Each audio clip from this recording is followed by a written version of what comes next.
Who will be fantasy basketball's no? Won by season's end, Joker or Wemby?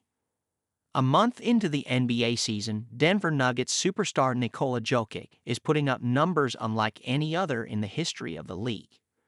He leads the league in rebounds per game, 13.7 RPG, and assists, 11.7 APG, which is significant because no player in NBA history has ever led the league in both rebounds and assists per game a season.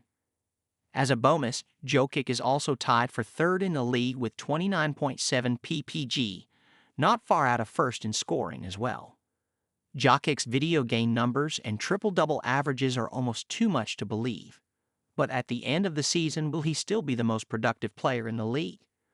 While what we are witnessing is the best we've ever seen from Jokic, and one of the most productive seasons in league history, there is still a chance that someone tops it. That's particularly true in fantasy basketball, where defensive categories are often weighted more than offense, and it's there on the defensive end where there's a player with the type of upside we haven't seen in generations. That player is Victor Wembanyama. Wembanyama leads the NBA with 3.7 blocks per game after posting a league-leading 3.6 BPG as a rookie last season. While Wemby started his sophomore season relatively slowly by his standards, he is still slightly ahead of his Rookie of the Year pace, and his game seems to be improving by the day. So, can Wemby's best be better than the best we've ever seen from the Joker? Jokic's numbers have jumped to a whole new tier. Jokic has been named NBA MVP 3 times in the past 4 seasons and has been the leading fantasy point producer in all 4 seasons. Here are his stat lines in those 4 seasons, fantasy points included. Thus far this season, Jokic is way up across the board. He is on career-best pace in scoring, assists, blocks, steals, and three-pointers, and within 1/10 of his career high in rebounds per game. On top of that, he has increased his volume with no lowering of his shooting percentages, indicating his volume increase fits squarely within his comfort zone without strain. This bodes well for his ability to maintain this pace over the course of a season. And what a pace!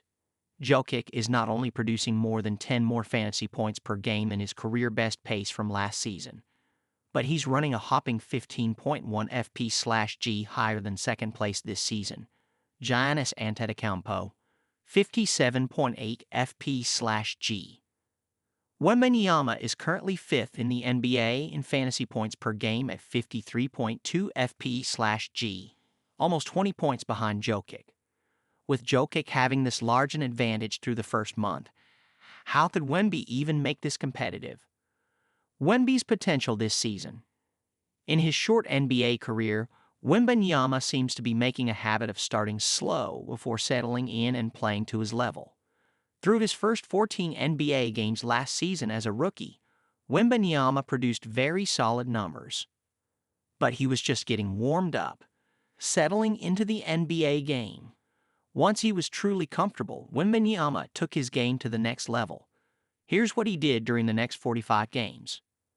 Wembanyama's sophomore season seems to be following the same pattern, but at an accelerated rate. Through his first 9 games this season, Wembanyama's numbers look very like the start of his rookie season. But starting in Game 10, Wemby found another gear. And in the 4 games since, his numbers have been a lot more competitive with the Joker. So, for the last week plus, Wemby has been producing at the level Jokic has produced for the last month. 2 immediate questions spring to mind. 1. Can Wemby maintain this elevated pace? And 2. Are we sure that even this is Wemby's ceiling? Where is Wemby's ceiling? For a player that can do literally everything on the basketball court at anywhere from high to never-before-seen levels, what is the upside? As a fun exercise, let's take a look at Wemby's best single-game performance in each fantasy category through the first month of the season and put it into one line. Wemby sophomore bests: 50 points, 20 rebounds, 7 assists, 9 blocks, 5 steals, 8 three-pointers. No one would expect anyone, even Wembanyama, to produce numbers like this on an every-night basis. But could he maintain his 30-plus PPG and 13 RPG averages while increasing his assists back up to the 5 to 7 per game levels he achieved for stretches as a rookie? Could he keep knocking down three-pointers at a near-league-leading pace on solid efficiency?